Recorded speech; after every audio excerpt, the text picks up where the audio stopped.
Bismillahirrahmanirrahim. Assalamualaikum warahmatullahi wabarakatuh. Yang terhormat Dewan Pembina PGRI Ranting 2 Kecamatan Cicurug yang hari ini diwakili oleh Bapak Yusuf Nurdian SPDSD sekaligus Kepala Sekolah SD Cibarengkok dan Cisaat ya, Cisaat 3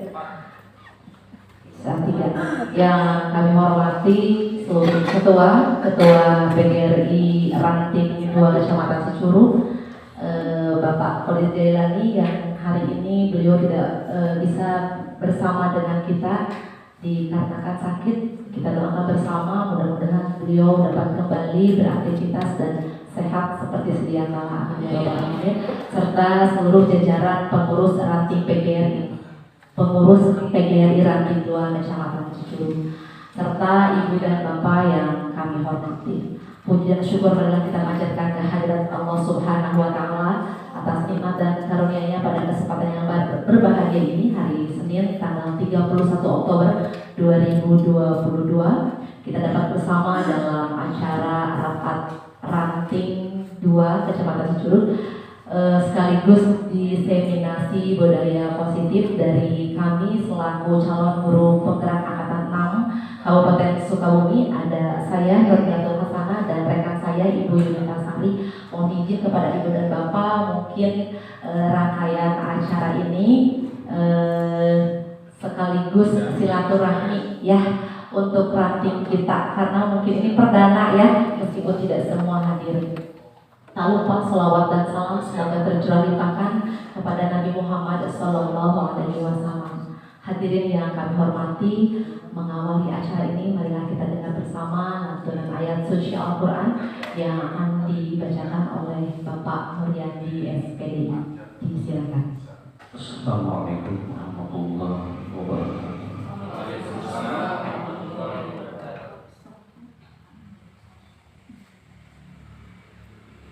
أعوذ بالله من الشيطان الرجيم.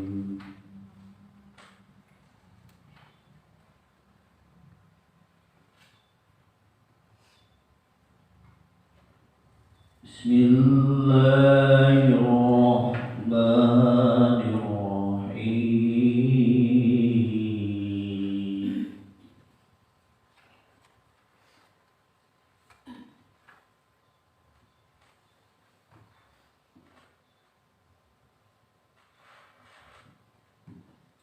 يا أيها الذين آمنوا اتقوا الله حق تقاته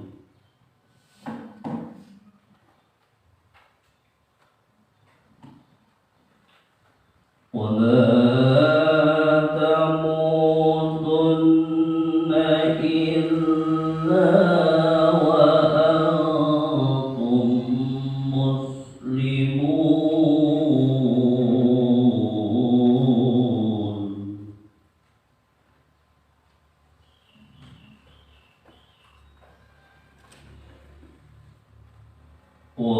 واعتصموا بحبل الله جميعا ولا تفرقوا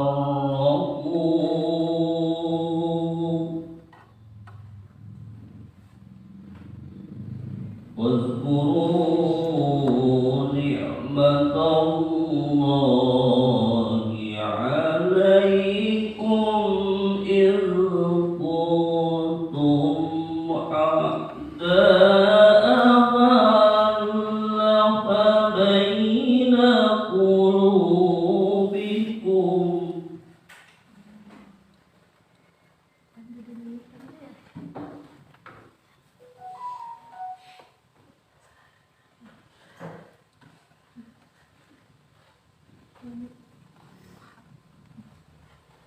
فألف بين قلوبكم فأصبحتم بنعمته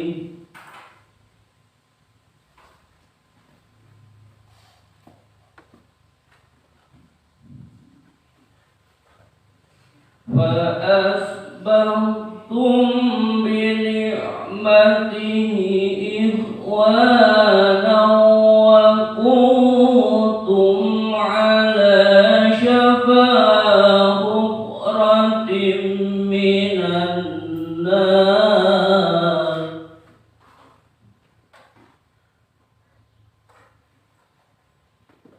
وكنتم على شفا حفرة من النار فأنقذكم منها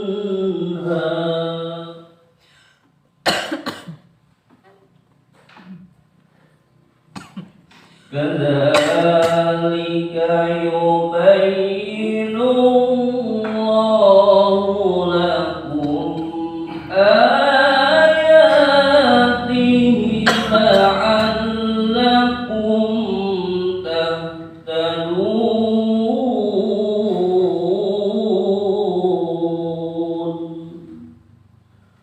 صدق الله العظيم. Assalamualaikum warahmatullahi wabarakatuh.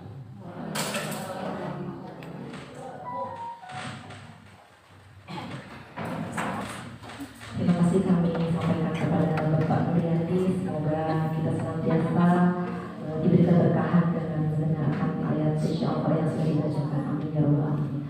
Selanjutnya menyanyikan lagu Indonesia Raya dan Mars Kabumi yang akan dipimpin oleh Ibu Neng Risma. Hadirin dimohon berdiri.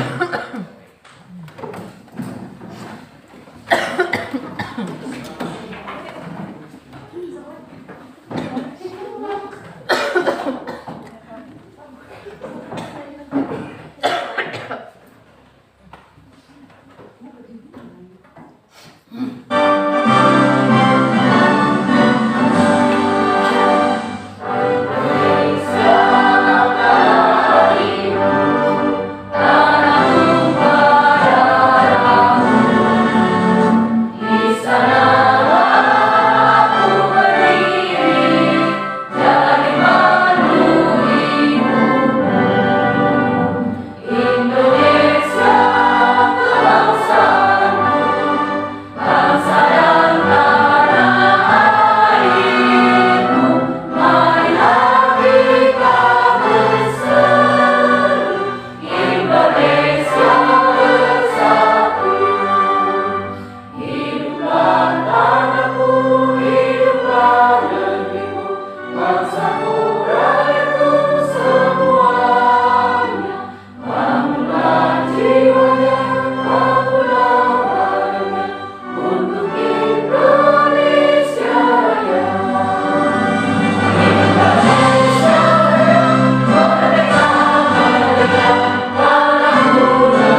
selanjutnya sambutan Ketua PGRI Ranting 2 Kecamatan Cijuru yang diwakili oleh Dewan Pembina PGRI Ranting 2 Kecamatan Cijuru yang terhormat Bapak Yusuf Nurdian SPD. Silakan. Bismillahirrahmanirrahim. Assalamualaikum warahmatullahi wabarakatuh. Puji dan syukur kita panjatkan kehadiran Nabi yang senantiasa telah memberikan taufik dan hidayah kepada kita semua. Tak lupa salawat dan salam semoga tercurah kepada Nabi besar Muhammad sallallahu alaihi wasallam. Alhamdulillah wa syukurillah, pada kesempatan hari ini kita bisa bertemu dalam rangka diseminasi di Ranting 5 serta kegiatan-kegiatan HUT kemerdekaan Republik HUT PGRI ke-77. Bapak dan Ibu anggota PGRI yang saya hormati serta berbahagia, pada hari ini kita bisa silaturahmi. Alhamdulillah wa syukurillah. Tak lupa pada hari ini kita panjatkan doa kepada Kepala Sekolah Bapak Angga Mulyana pada hari ini sakit, mudah-mudahan dia diangkat segala penyakitnya dan diberikan kesehatan dan seperti semula sehat walafiat, serta Ketua Ranting 2 Bapak Abdul Qadir Jalani pada hari ini tidak bisa menghadiri kegiatan ini karena sakit. Bapak dan Ibu, pada hari ini kita akan mendengarkan penjelasan bagaimana di dalam kesempatan ini, yaitu menyampaikan kebiasaan tema hari ini, budaya positif calon guru penggerak. Nah, itu mudah-mudahan Bapak dan Ibu dalam penyampaian ini bisa menambah satu pengalaman, masukan ilmu-ilmu dari calon guru penggerak ini yang nantinya akan menambah satu masukan sebagai guru di masa depan. Ya, jadi mudah-mudahan hari ini apa yang telah disampaikan jadi motivasi bagi kita semua untuk menjadi calon guru penggerak kita semua. Hari ini kita dukung mereka, mudah-mudahan sampai tuntas dan berhasil. Amin ya robbal alamin. Nah, hal ini juga dijadikan satu dorongan motivasi untuk kita bahwasanya di Ranting 2 ini ada 2 calon guru penggerak yang mudah-mudahan di dalam pencapaian ilmunya bisa ditransferkan kepada kita semua. Nantinya kita semua akan mendapatkan suatu pencerahan sehingga bisa menyampaikan lagi ke anak didik kita. Karena hal ini satu bagus sekali yang sangat kita harapkan sesuai harapan dari kementerian, bahwa dengan adanya program calon guru penggerak ini meningkatkan pembelajaran khususnya di sekolah kita, ya semua, bahwa segala pandangan-pandangan yang bersifat digitalisasi, nah ini calon-calon kedepannya. Mudah-mudahan yang lainnya bisa ikut, karena di angkatan-angkatan berikutnya juga akan ada satu kesempatan lagi. Mungkin dari saya cukup sekian. Billahi taufiq wal hidayah. Wassalamualaikum warahmatullahi wabarakatuh. Selanjutnya saya membuka acara kegiatan diseminasi ini dengan mengucapkan Bismillahirrahmanirrahim. Dibuka acara diseminasi ini.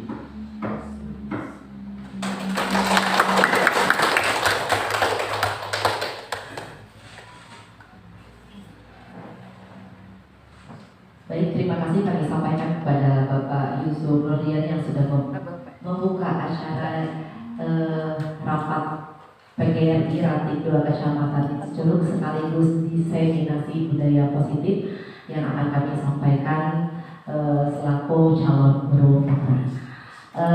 Demikian acara pembukaan untuk acara diseminasi budaya positif. Assalamualaikum warahmatullahi wabarakatuh. Baik, kita masuk ke acara yang kedua. Kembali salam ya. Assalamualaikum warahmatullahi wabarakatuh. Meskipun sudah siang ya Bapak Ibu, saya mau coba membangkitkan suasana hari ini biar tetap semangat. Semangat pagi. Gitu.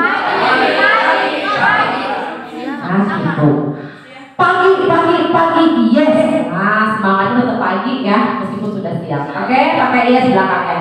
Pagi, yes. Oke. Semangat pagi, yes. Oke, karena itu sudah dua orang ya Pak. Mau boleh dengan Pak Ayub dan berdua itu. Ih, jangan usaha kayak begitu Pak.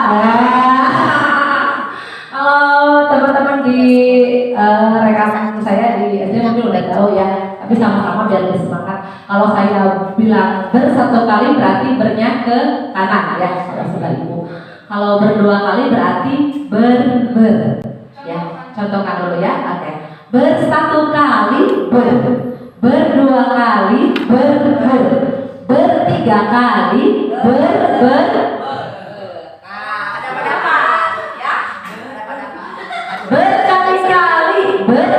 berciki ber. Nah, boleh berdiri semuanya. Yang bertiga berarti yang tengahnya ya depan gitu ya. Bersatu kali berdua kali bertiga kali berkali-kali berciki ber. Aku dan kamu saling berkaca pinggang. Aku dan kamu saling berjabat tangan. Aku dan kamu saling bertepuk tangan. Aku dan kamu saling berpelukan. Tepuk tangan untuk kita semuanya. Iya. Kenapa sih mesti ice breaking? Kenapa coba? Biar semangat. Biar semangat. Mungkin hal itu suka kita lakukan ya ke anak-anak. Kemarin ini salah satu pengalaman yang pernah saya terapkan ketika masuk ke kelas 6, kelasnya Bu Yuni. Karena memang waktu itu di jam 11, mereka anak sekarang itu lebih mengungkapkan pendapatnya itu lebih luar biasa ya. Ketika bilang, ibu tunggu ya. Lalu saya adakan ice breaking, mereka suruh berbaris dengan temannya karena waktu itu siang. Lalu saya nyanyikan, ayo punggung temannya dipegang. Saya bilang seperti ini, hujan rintik, mungkin sudah tahu ya, hujan rintik. Dan terakhirnya mereka tertawa, masih ngantuk, lanjutkan lagi, oke lanjutkan lagi. Berarti sekarang masih ngantuk dong Bu? Enggak, kita lanjutkan lagi. Oke ya. Untuk sesi hari ini izinkan kami untuk memberikan diseminasi budaya positif. Ya Bapak Ibu, kita masuk di calon guru penggerak angkatan 6 Kabupaten Sukabumi. Saya sendiri sebagai calon guru penggerak angkatan 6, nama saya Dorbatul Hasanah, sudah pada tahu ya nama lengkapnya. Bapak Ibu bisa memanggil saya Ibu Mila dan rekan saya Ibu Yunita Sari SPD Guru.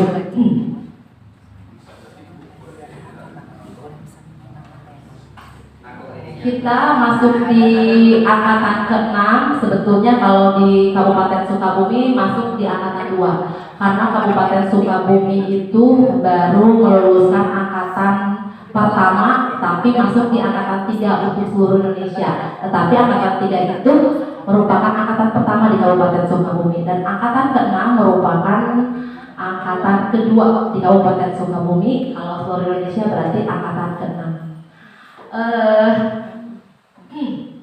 Mungkin di sini kami hanya berbagi atau sharing atas apa yang sudah kami terima, dan itu menjadi kewajiban kami untuk memberikan informasi terkait budaya positif ini.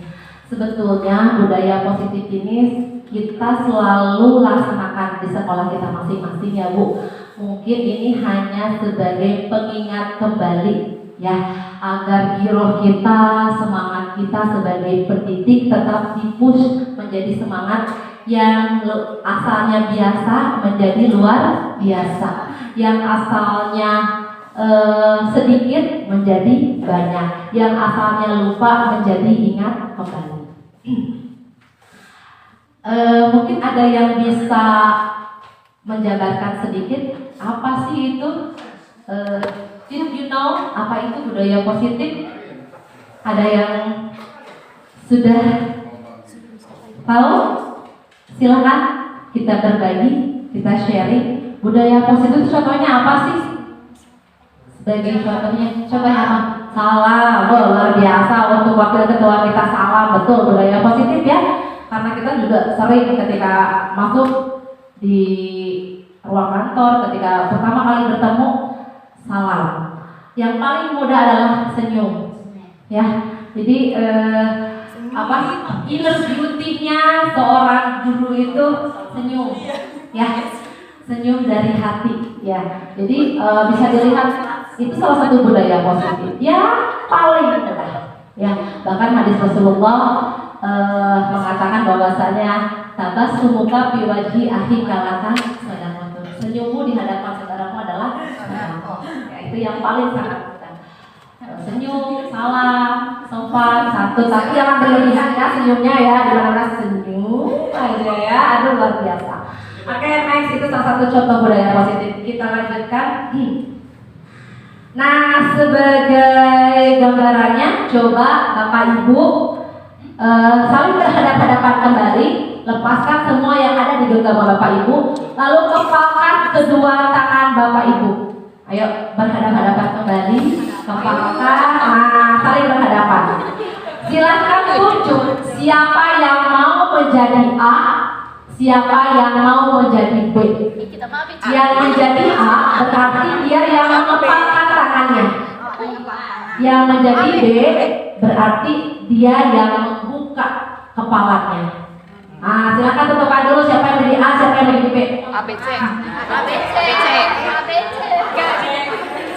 Sebelah A, sebelah B. Sudah ditentukan? Sudah ya, ditentukan. Baik. Nah, untuk yang A, anggap di dalam genggaman tangan yang A itu ada harta karun atau barang berharga yang memang dimiliki satu-satunya oleh Bapak Ibu. Ayahnya Ya. harta karun sejuta. Dan yang menjadi B, Pak Zaki boleh dengan Pak Mol. Yang jadi B, silakan sebisa mungkin untuk membuka dengan segala cara. Boleh membujuk, rajuan, boleh menghardik, carekan panitanya, menghardikkan. Bukan. Kalau membujuk, ayolah Bu Yuni buka atau buru buka. Padahal itu sangat berharga, kami jangan buka. Nah, nanti dikasih hadiah, nanti dikasih reward misalkan ya. Atau boleh juga mengintimidasi. Awas kamu tadi buka, balikkan, dijegat, mau bisa lewat bank bayar. Nah, intimidasi ya. Atau dimarahi, buka. Nah, itu ya dimarahi. Misalkan berakhir sesuatu ya. Ya. ayo buka-buka gitu ya. Pokoknya yang B sebisa mungkin dan yang A ya sebisa mungkin itu di dalam genggaman harta karun sebelum berlian ya yang sangat luar biasa itu harta milik dirinya salah satunya, atau juga mengkritik menawari Anda uang agar Anda bisa membuka kepala tangannya. Oke, siap semuanya? Yang 30 detik waktunya. Ini satu mau kita sepakati dulu satu tangan saja ya. Satu tangan saja. Kalau si B silakan sebisa mungkin dimulai Bu ini ya. 30 detik oleh Bu ini. Pak Mo dengan Pak Jaki silakan. Siap? 1, 2, 3.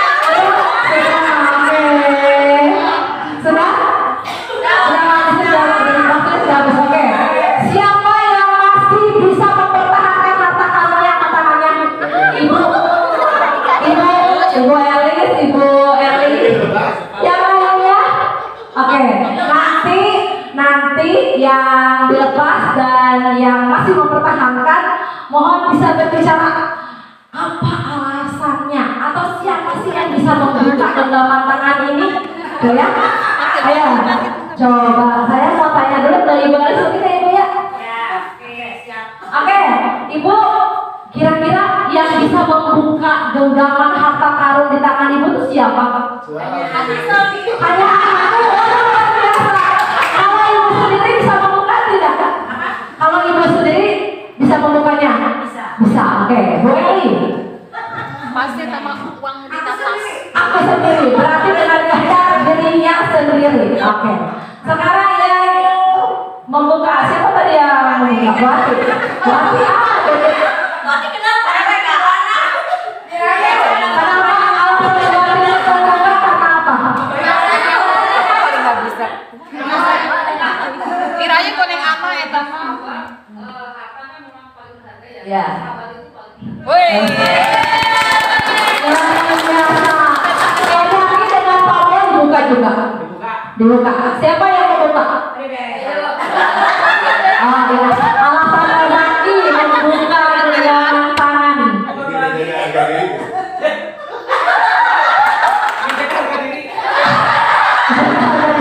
Maksudnya gimana? Jangan kaget.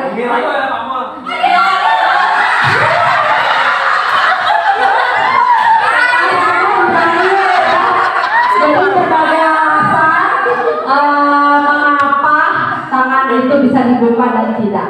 Itu adalah dorongan, ya, dorongan dari diri kita sendiri. Ketika dua orang di sini mempertahankan tangannya, itu juga merupakan dorongan. Dan yang paling utama yang membuka atau yang mempertahankan itulah atas kehendak dirinya. Betul tidak? Betul. Adapun usaha yang dilakukan oleh teman kita, entah itu bujukan, entah itu hardikan, itu adalah salah satu usaha, salah satu dorongan, salah satu upaya. Tetapi yang paling utama kuncinya adalah atas kehendak diri kita sendiri. Kata Pak Jaki tadi, harga diri sudah dijual, luar biasa.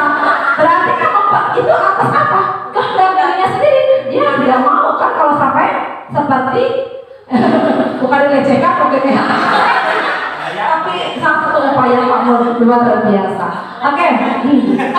Ini sudah ya. Next kita lanjut. Nah, Bapak Ibu ini kita sudah masuk.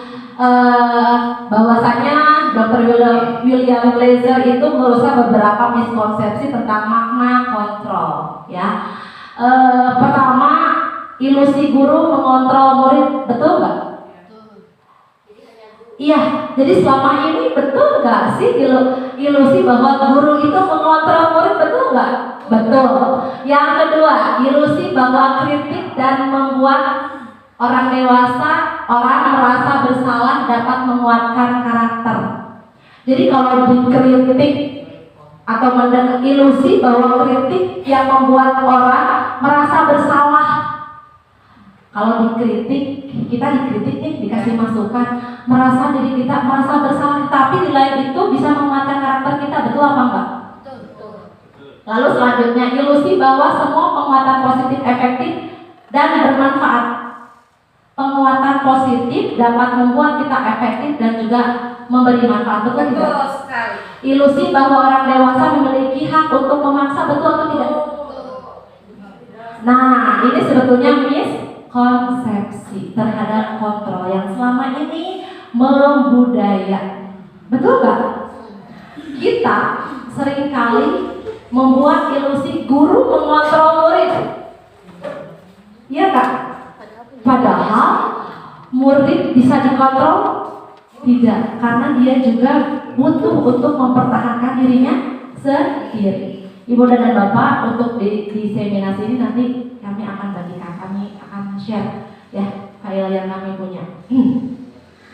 Lalu mengkritik membuat orang merasa bersalah dan menguatkan karakter. Sebetulnya kritik yang membangun itu bisa membuat karakter, tetapi kembali lagi, apakah karakter itu karakter baik atau karakter buruk? Nah, yang terakhir ini ya, yang ini ilusi bahwa sebelum itu, bahwa orang dewasa memiliki hak untuk memaksa. Kita termasuk orang dewasa, tetapi kadang suka memaksakan pada anak didik kita. Ya, miskonsepsi ini harus kita harus kita ubah paradigmanya dari mulai siapa? Diri kita sebagai pendidik, karena hal ini sudah menjadi budaya. Ya enggak Bu? Bapak Ibu tengah warok baru teh. Ya. Nah, hal itu harus kita timbulkan dari siapa? Dari anak didik kita, yaitu apa? Kesadaran. Ya. Bukan kita paksakan. Ya, bagaimana nanti tumbuh kesadaran itu dengan cara bagaimana? Next, kita lanjutkan. Nah, bagaimana seseorang bisa berubah dari paradigma stimulus respon kepada pendekatan teori kontrol ini menurut Stephen R. Covey, yaitu bahwasanya bila kita ingin membuat kemajuan perlahan, sedikit-sedikit ubahlah sikap atau perilaku Anda. Namun, bila kita ingin memperbaiki cara-cara utama kita, maka kita perlu mengubah kerangka acuan kita. Ubahlah bagaimana kita melihat dunia, bagaimana kita berpikir tentang manusia. Ubahlah paradigma kita, skema pemahaman dan penjelasan aspek-aspek tertentu dengan realistis. Jadi yang tadi, posisi kontrolnya diri kita sendiri. Kalau kita ingin merubah paradigma diri kita, dimulai dari siapa? Bukan dari orang lain, tetapi dari diri kita sendiri. Oh, selama ini saya mendidik peserta didik saya kurang dalam hal pembinaan karakter. Upayanya seperti apa? Nah, upaya-upaya itu hanya kita yang tahu, karena kita yang berhadapan langsung dengan peserta didik kita. Seperti itu ya Bapak Ibu, betul tidak? Ini mah hanya sharing ya. Jadi mengingatkan kepada diri saya sendiri tentunya ya. Jadi yang bisa merubah tentang mindset diri kita itu adalah kontrol kita sendiri. Betul? Kalau misalkan dengan yang tadi ada dorongan dari luar, hal apa yang bisa terjadi? Next kita lihat. Nah, disiplin positif menurut Diana Dosen bahwasanya menyatakan bahwa arti kata disiplin ini berkonotasi dengan disiplin dari murid-murid. Ini menurut Socrates dan Plato. Disiplin diri dapat membuat seseorang menggali potensinya menuju kepada sebuah tujuan, sesuatu yang dihargai dan bermakna. Dengan kata lain, disiplin diri juga mempelajari bagaimana cara kita mengontrol diri kita dan bagaimana menguasai diri untuk memilih tindakan yang mengacu pada nilai-nilai yang kita hargai. Seperti itu ya. Dengan kata lain, seseorang yang memiliki disiplin diri berarti mereka bisa bertanggung jawab terhadap apa yang dilakukannya karena mereka mendasarkan tindakan mereka pada nilai-nilai kebijakan universal. Apa sih yang menjadi nilai kebijakan universal hari ini? Yaitu nilai kebijakan kalau pemerintah sekarang itu sedang booming-boomingnya ya, apa? Salah satunya profil pelajar Pancasila. Yang paling utama adalah nilai yang pertama, beriman, bertakwa kepada Tuhan Yang Maha Esa dan berakhlak mulia. Jadi upaya disiplin budaya positif itu menuju pada kebijakan universal yang ada pada proyek profil pelajar Pancasila. Kumaha laguna Bu Uswah, biasa ada Bu Uswah. Gubahan dari lagu apa teh?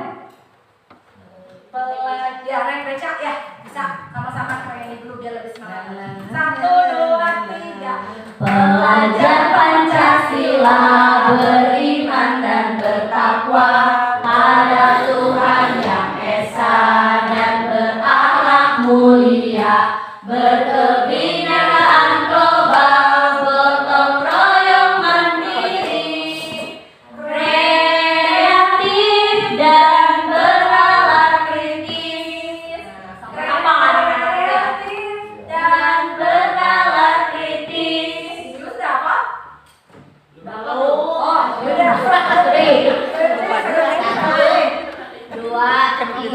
Pelajar Pancasila beriman dan bertakwa pada Tuhan Yang Esa dan berakhlak mulia, berkebinekaan global, gotong royong mandiri, kreatif dan bernalar kritis, kreatif dan bernalar kritis.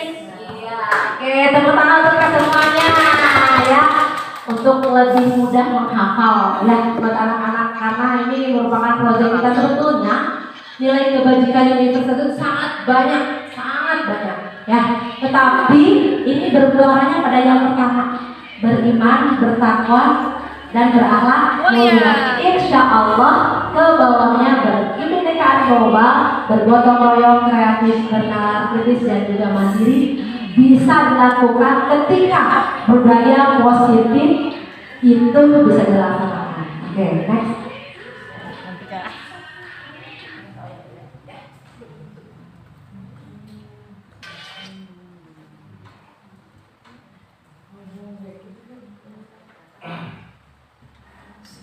Nah, Bapak Ibu, yang selama ini kita lakukan mengenai budaya positif itu, karena sebelum timbul dari kesadaran diri kita, biasanya dimotivasi oleh dorongan luar. Pertama, menghindari ketidaknyamanan dan hukuman. Ini mah saya contohkan saya pribadi. Jadi ketika ada atasan, ya kalau kita mau pulang, Bapak kepala sekolah yang kene teh. Ya. Saya kayak saat mau itu sami sareng abdi sok itu. Bapak yang kene teh. Bapak hadirin deui teh. Ya. Itu karena menghindari ketidaknyamanan dan hukuman. Sini cirian. Ya. Itu sebetulnya belum dari kesadaran diri kita sendiri kan? Ya tidak. Hal itu kalau kita laksanakan pasti berupaya pada arah seperti itu. Alasannya menghindari ketidaknyamanan. Ya enggak? Iya. Enak nih, kamari bagian piket si eta datang mah isuk urang beurang. Nah, itu ya, itu mah saya dengan Bapak kepala sekolah soalnya piketnya ya. Jauh-jauh waktu ya ke belakang sebelum ada Bapak saya harus datang duluan ya. Itu menghindari ketidaknyamanan. Yang kedua, mendapatkan imbalan atau penghargaan dari orang lain. Contohnya apa Bu? Pujian, ya penghargaan. Ih hebat dong, ini pada tambah isuk wae getol. Ya, kadang hal itu menjadi dorongan motivasi kita, ya, untuk menumbuhkan budaya positif. Tetapi pasti Bapak Ibu yang paling utama menumbuhkan budaya positif ini adalah menghargai nilai-nilai kebajikan diri sendiri. Kemampuan yang kita miliki itu jadi kesadaran yang timbul dari diri kita sendiri. Buktinya apa? Ketika Bapak sudah tidak ada, meskipun masih jam 11, lebih betul tidak? Betul, sama gitu ya. Mbak Ati, Mbak Ana, Bosra, pagi, ini paling senior ini. Ayo amat insya Allah budaya positifnya kita tanamkan sama-sama. Ya, mudah-mudahan kita bisa menghargai diri kita sendiri dari nilai kebajikan diri kita sendiri. Karena kita punya tanggung jawab. Yuk, kita kembalikan lagi budaya positif itu dengan disiplin positif itu. Ya, apa yang bisa kita lakukan? Salah satunya kalau di sekolah, kalau antar guru mungkin kita ubah menjadi keyakinan sekolah. Kalau dengan siswa menjadi keyakinan kelas. Karena di sini kita bersama-sama di ranting 2 berarti keyakinan organisasi. Di akhir mungkin ya mohon izin Ibu Wakil, nanti kita akan buat keyakinan organisasi kita yang timbul dari kesadaran diri kita. Maunya seperti apa? Silahkan Bapak Ibu tuliskan. Nanti ada bahan masukan, ini ada wakil, nanti diberi masukan ke Bapak Ketua ya sebagai wujud oleh mungkin ya pembentukan keyakinan organisasi. Kalau keyakinan kelas bisa kita wujudkan dengan anak-anak. Jadi kalau keyakinan kelas itu sama seperti kesepakatan kelas. Kalau sebelum kita mulai belajar dengan anak-anak, karena anak-anak sekarang itu berbeda dengan anak-anak dulu seperti zamannya kita, ya. Yang kalau misalkan ada guru itu disuruh duduk. Tapi kan anak-anak sekarang luar biasa ya, kamu mungkin seperti itu ya. Ayah bahasa nembal heula gitu ya. Kita memberikan sanksi pukulan, malah kita yang diberi sanksi. Jadi kesepakatannya kita timbulkan dari keyakinan kelas. Misalkan si anak itu, yuk anak-anak kita buat dulu keyakinan kelas. Pak, Ibu saya mau ulangan kelas 1. Tadi saya masuk di kelas 1. Saya terapkan hal itu. Jadi karena memang yang proyek 1 itu menggunakan masjid umum ya Bapak Ibu. Sebelum berangkat saya tekankan kembali pada anak-anak. Ayo kita buat dulu keyakinan kelasnya. Pertama apa? Kalau di dalam masjid jangan ribut, jangan elek, itu mereka. Nah kita buatkan apa yang mereka sampaikan, jangan ribut, jangan elek. Kalau kira-kira ada anak yang elek gimana ya? Kita sendiri yang kasih motivasi. Lalu mereka menjawab, oh jangan diajak dulu, biarin aja di sini. Bahkan ya itu ya ada anak yang luar biasa di kami kelas 1, dia sudah ambil inisiatif sendiri. Ya udah sih Bu Guru, dikerap aja di kamar mandi, kita kunciin. Masya Allah kata saya gitu ya. Itu anaknya Bu Uswa luar biasa inisiatifnya. Tapi nggak begitu juga ya. Kira-kira apa ya yang paling bisa dilakukan? Ya udah Bu, jangan diajak. Kita sepakati jangan diajak. Lalu yang kedua apalagi? Sampai jam berapa kita di sana? Pak, mereka belum tahu jamnya kelas 1 itu karena ada jamnya. Yang panjangnya ke angka 6 ya, berarti setengah jam. Oke, sepakat di sana sampai jam 6, jadi setengah jam dan 8 sampai jam setengah 9. Sepakat katanya. Lalu yang terakhir apa? Yang terakhir katanya jangan lari-larian ketika berangkat ke masjid. Karena bisa apa? Bisa jatuh betul mereka. Ya, lalu setelah itu alhamdulillah bisa diajak komunikasi. Ya meskipun ayah wae begitu nama, tetapi tetap kita ingatkan karena hal itu tumbuh dari kesadaran mereka sendiri. Apalagi kelas atas, ya kita buat keyakinan sedikit demi sedikit. Kelas 5, kelas 4, kelas 6 bisa diajak komunikasi. Kalau kelas 1, kelas 2 dengan gaya mereka. Mereka itu bisanya seperti apa mengungkapkan pendapatnya. Kita tulis. Ini kesepakatan hari ini. Oke, sepakat kayak tadi kan. Setelah kita masuk kembali, kita buat lagi untuk anak kelas bawah kan seperti itu. Kita belajar dulu, lalu kita istirahat. Ingat, istirahatnya berapa menit? Akhirnya mereka yang menanyakan, Ibu udah waktunya masuk. Tadi Ibu bilang sampai angka 8. katanya. Oh iya, ayo.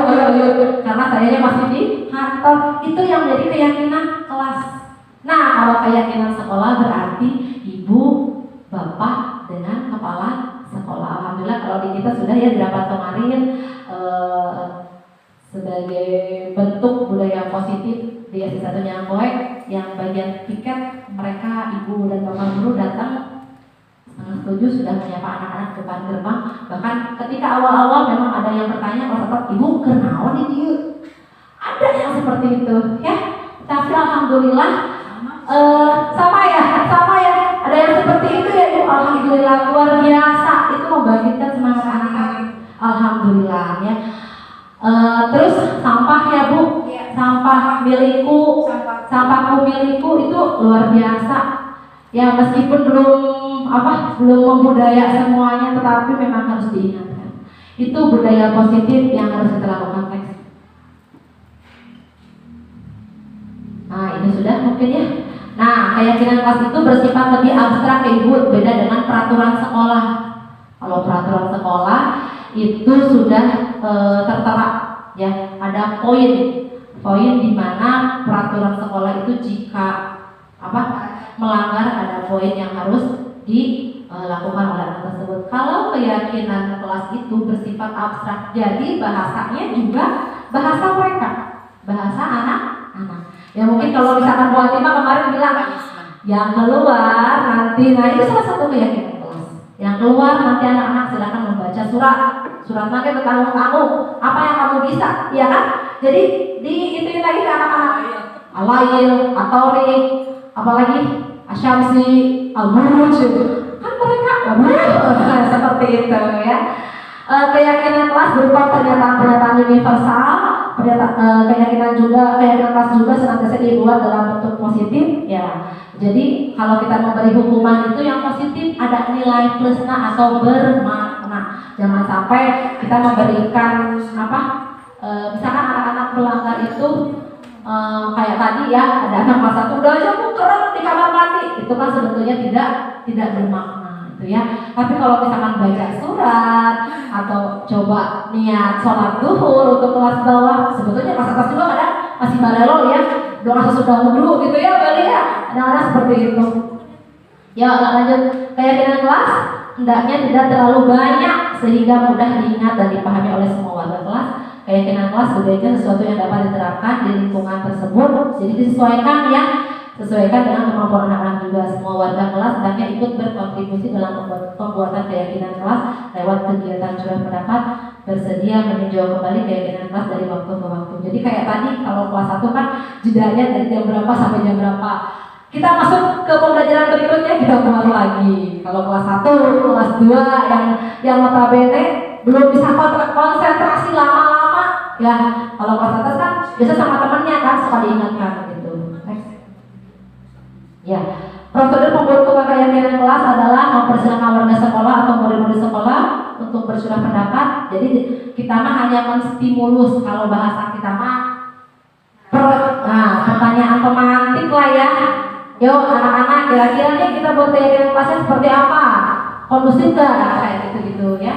Lalu mencatat semua masukan-masukan pada murid. Ibu ketika kita mencatat pendapat anak-anak itu satu penghargaan, di mana mereka merasa bangga.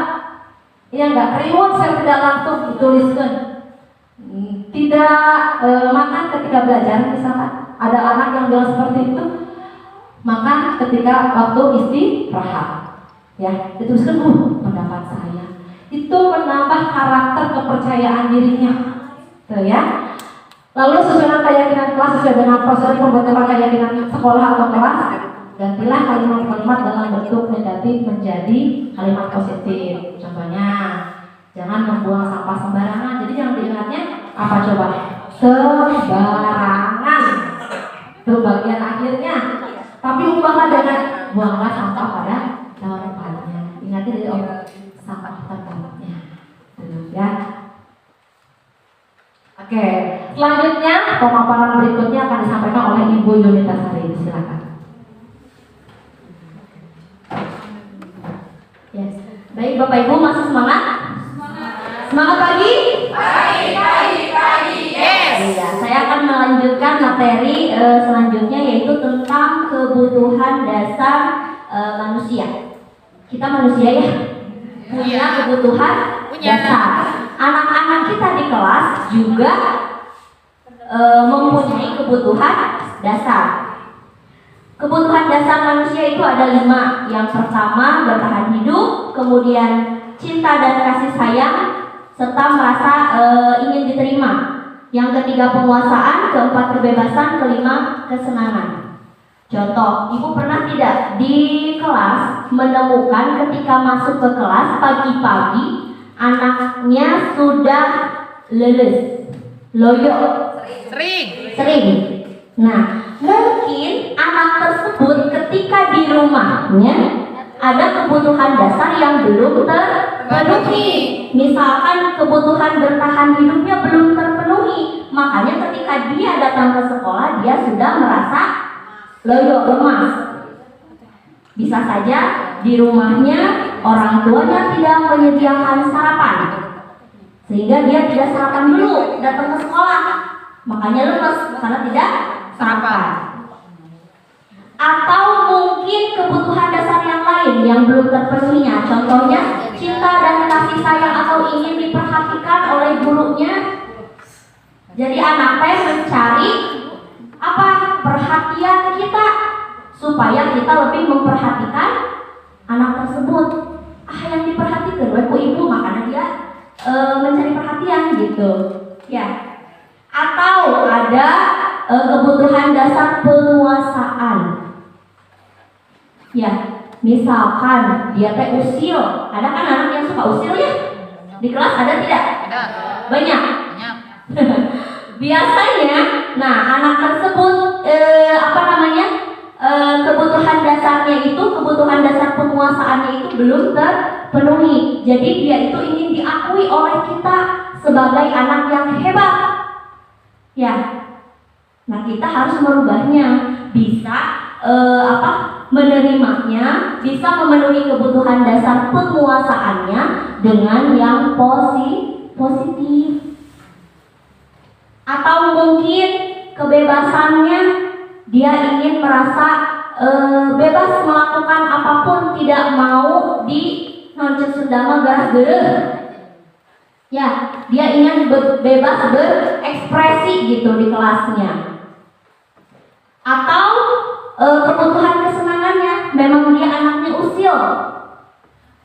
Dengan keusilannya itu dia senang gitu ya. Ada kan ya anak yang memang selalu usil di kelasnya gitu. Jadi kalau nggak usil sehari teh asa gimana gitu ya. Ya gitu. Jadi kita mengarahkannya kepada hal yang lain yang positif. Untuk tidak usil kepada teman-temannya, tapi lebih diarahkan untuk hal-hal yang lain. Untuk memenuhi kebutuhan kesenangannya. Misalkan kita menciptakan pembelajaran yang menarik buat dia. Ya, biasanya anak itu kan kinestetik ya. Anak yang seperti itu biasanya tergolong anak yang kinestetik, yang belajarnya itu baru fokus kalau dia berhadapan dengan benda, dia mempraktekkan langsung, tapi tidak dengan membaca, tidak dengan mendengarkan, tapi dia harus bergerak gitu. Makanya gaya belajar di kelas itu kan berbeda-beda ya. Nah, kita sebagai guru harus bisa membuat pembelajaran semenarik mungkin.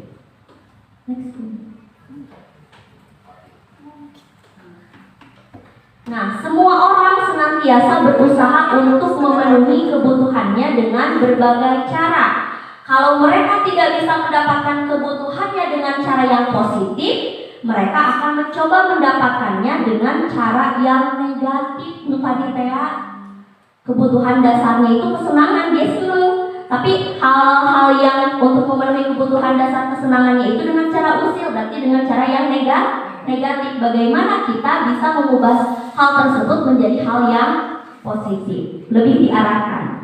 Seorang murid yang tidak begitu berhasil secara akademik, mungkin kebutuhannya akan kekuasaan tidak terpenuhi di sekolah. Oleh karena itu, mungkin dia akan mencoba untuk memenuhi kebutuhan kekuasaannya dengan mencoba mengatur orang lain di lapangan bermain atau atau bahkan menyakiti mereka secara fisik. Biasanya orang-orang yang kemampuan akademiknya kurang, tapi dia mampu menguasai teman-temannya. Dia secara tidak langsung menjadi ketuanya gitu. Jadi orang-orang teman-temannya yang lain itu memberikan apa ya? Kalau dia tuh disinan gitu ya, Sunda nama mendominasi, dia memimpin anak-anak yang lain. Seorang yang tidak merasa diterima oleh teman-temannya, kebutuhannya akan cinta dan kasih sayang tidak terpenuhi. Oleh karena itu, dia mungkin akan memiliki satu teman dan memisahkan diri yang lain. Sebagai guru, kita bisa membangun hubungan yang bisa membangun kepercayaan dan keintiman dengan anak ini.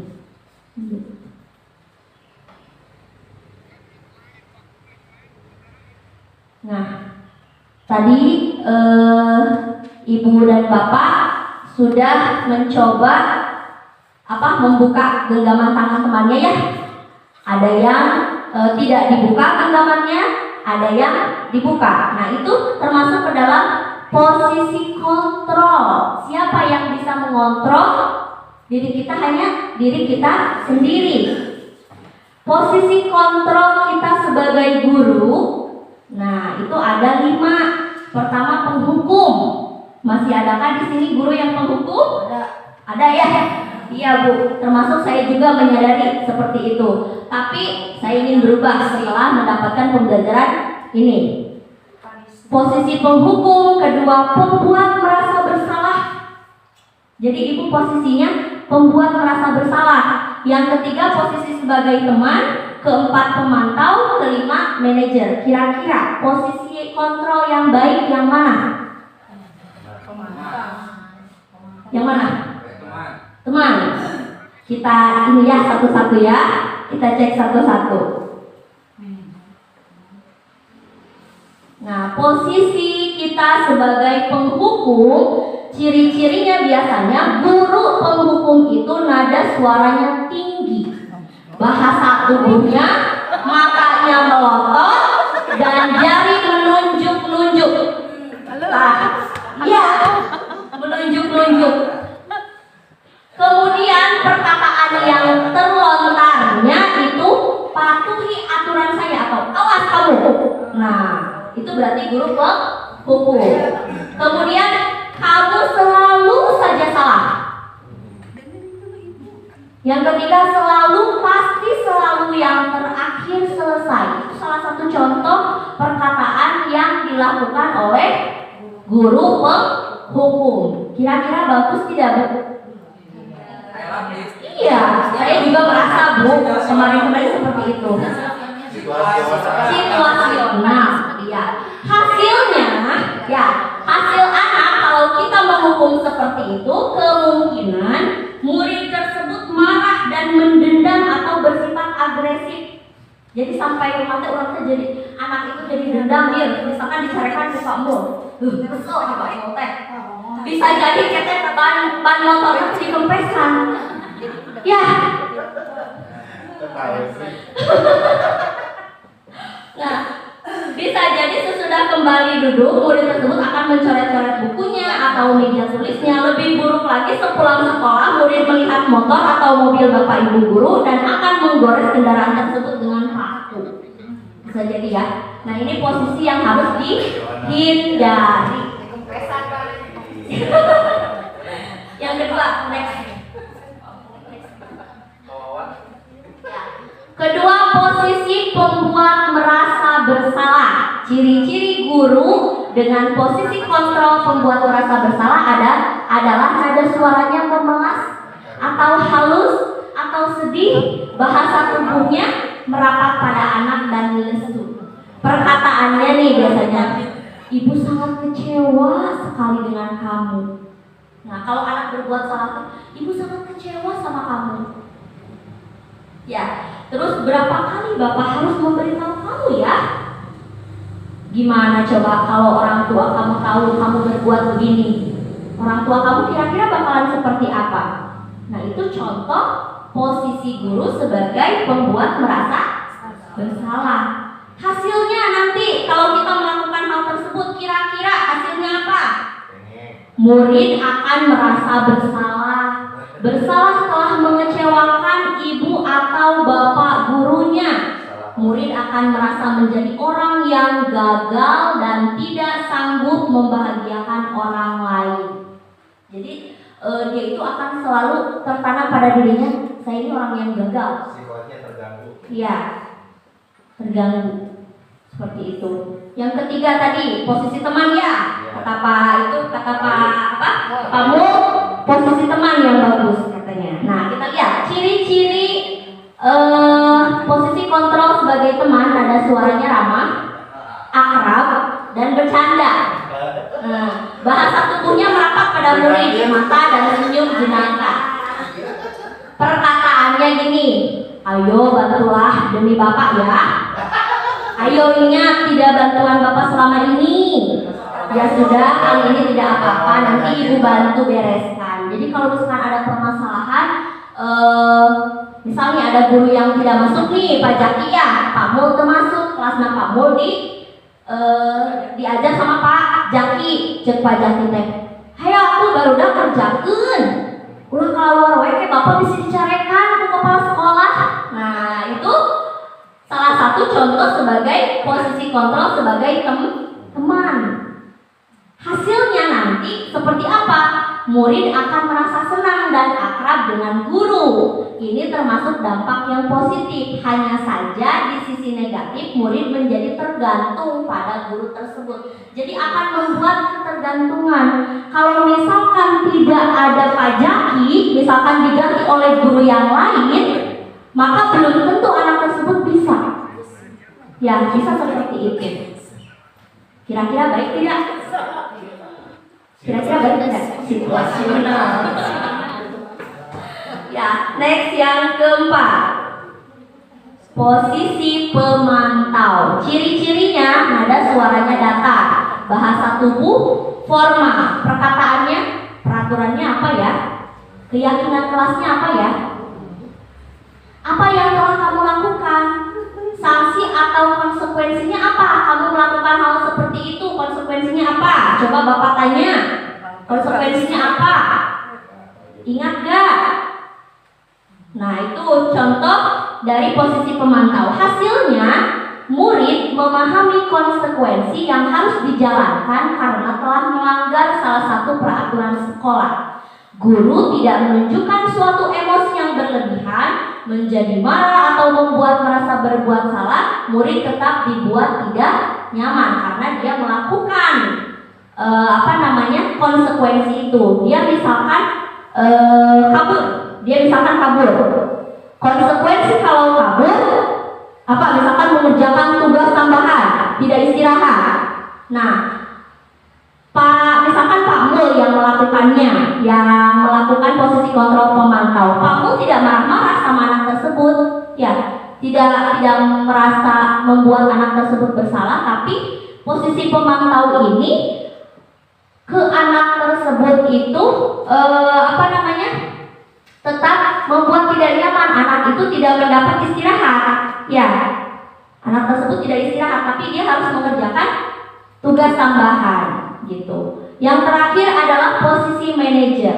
Ciri-ciri guru yang menerapkan posisi kontrol manajer adalah nada suaranya tulus, bahasa tubuh tidak kaku, mendekat ke murid. Perkataannya, apa yang kita yakini? Kembali ke keyakinan kelas ya. Apakah kamu meyakininya? Jika kamu meyakininya, apakah kamu bersedia memperbaikinya? Ya, diberi kesempatan. Jadi anak tersebut diberi kesempatan untuk memperbaiki. Jika kamu memperbaiki ini, hal ini menunjukkan apa tentang dirimu? Apa rencana kamu untuk memperbaiki hal ini? Nah, insya Allah hasilnya kalau kita menerapkan posisi kontrol sebagai manajer, murid sudah mengetahui adanya suatu masalah dan sesuatu perlu terjadi. Bila guru mengambil posisi pemantau, guru akan melihat apa konsekuensinya, apa peraturannya. Namun pada posisi manajer, guru akan mengembalikan tanggung jawab pada murid untuk mencari jalan keluar permasalahannya. Jadi ketika ada masalah di kelas, kita panggil. Jangan kita marahi di hadapan teman-temannya, tapi berdua dengan kita. Tanya, kamu melakukan hal itu pasti ada alasannya kan? Ya, diberikan kesempatan dulu untuk mencurahkan isi hatinya kenapa dia melakukan hal seperti itu. Setelah itu diberikan kebesaran hati. Bukan kamu aja kok yang pernah melakukan hal itu, ibu atau bapak juga pernah. Ibu tidak akan mencari siapa yang salah. Kita cari solusinya bersama-sama. Jadi menumbuhkan kesadaran dirinya sendiri. Ya, tujuan dari posisi kontrol sebagai manajer itu adalah membuat anak tersebut menjadi sadar untuk tidak melanggar keyakinan kelasnya, keyakinan dirinya, seperti itu. Nah, adapun segitiga restitusi. Nah, sekarang ini adalah yang sedang digaung-gaungkan ya di pendidikan guru penggerak ketika mendapat masalah dengan masalah anak diselesaikan dengan segitiga restitusi. Yang pertama, kita menstabilkan identitas dengan murid itu. Setelah dipanggilnya, nah, setiap orang pasti pernah melakukan kesalahan. Jadi dibesarkan hatinya, bukan kamu saja kok yang pernah melakukan kesalahan, ibu juga pernah. Kemudian kamu bukan satu-satunya yang pernah melakukan ini. Kedua, validasi tindakan yang salah. Kamu melakukan hal tersebut, ibu yakin pasti punya alasan. Ya, coba sekarang alasannya kenapa kamu melakukan hal itu? Ibu tanya.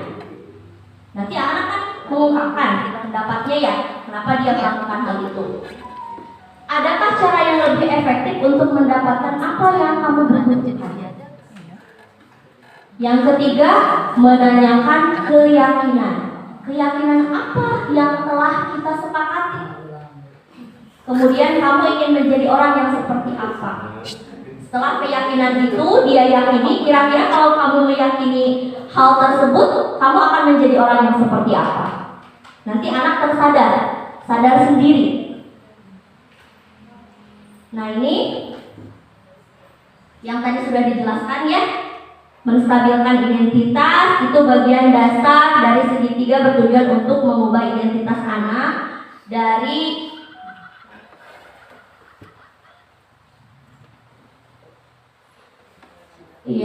orang yang gagal karena melakukan kesalahan menjadi orang yang sukses. Jadi ketika anak melakukan kesalahan itu supaya anggapannya dia itu saya tuh bukan orang yang gagal, tapi saya akan menjadi orang yang sukses. Berbuat salah itu tidak apa-apa.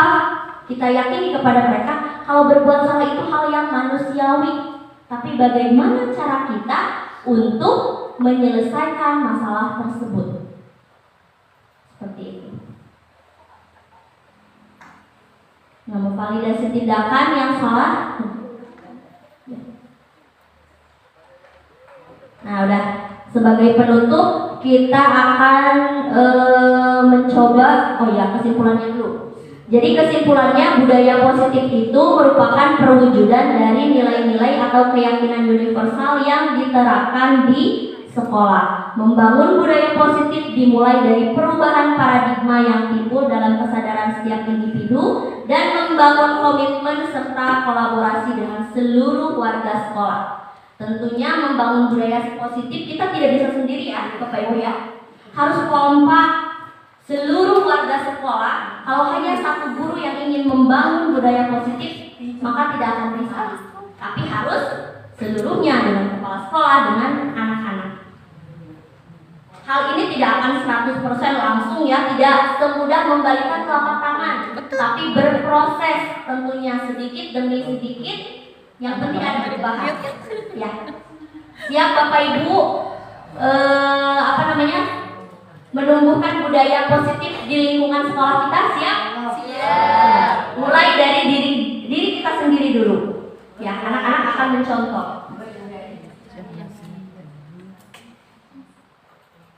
Ya, berarti sekarang setelah melihat yang 5 tadi posisi kontrol, yang 5 tadi kira-kira Bapak Ibu masuk posisi yang mana? Semuanya harus hebat, luar biasa Pak Mo, semuanya Ya tergantung ada di situasi. situasional.